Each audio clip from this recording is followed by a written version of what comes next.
وہ ولی اللہ چونکہ پازیٹیو تھنکنگ کی وجہ سے کہ ہر شخص کے لیے وہ اچھا سوچتا ہے، وہ خلق خدا میں محبت بانٹتا ہے، وہ مخلوق سے پیار کرتا ہے، تو اس کی وجہ سے اس کی روح میں بہت لطافت پیدا ہوئی ہوتی ہے، کیونکہ روح کی کساوت میں اضافہ نیگیٹو تھنکنگ سے ہوتا ہے، کیونکہ نیگیٹو تھنکنگ کے نتیجے میں پھر گناہ بھی وجود میں آ جائیں گے، کینہ بھی وجود میں آ جائے گا، حسد بھی وجود میں آ جائے گا، لالچ اور طمع بھی وجود میں آ جائے گا۔ یہ نیگیٹو تھنکنگ ہے۔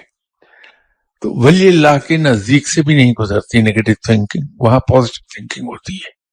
پاکیزگی اور پارسائی ہوتی ہے۔ تو اس پاکیزگی کے نتیجے میں روح کو لطافت نصیب ہوتی ہے۔ اور تیسری چیز اس کی عبادات ہیں،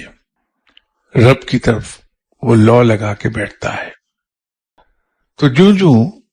اس لا لگانے میں آگے بڑھتا جاتا ہے، اس کے نزدیک دنیا کی چیزوں کی ویلیو ختم ہوتی چلی جاتی ہے، اس کو اپنی ضروریات کی بھی فکر نہیں رہتی کہ وہ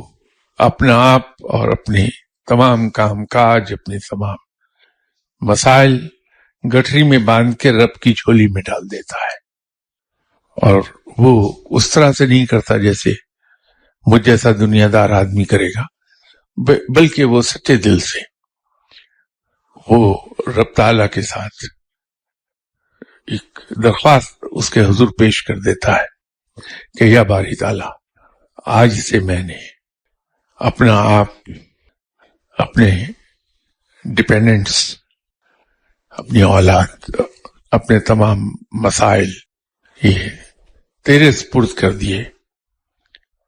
تو جان اور تیرا کام، کیونکہ یہ میرا ایمان ہے کہ تو جو کچھ کرے گا وہ میرے حق میں بہترین ہوگا۔ تو جب یہ کر لیتا ہے تو پھر وہ یہ زبان کا معاملہ نہیں ہوتا، یہ دل سے ہوتا ہے۔ تو پھر اس کے اندر سے دنیا کی اور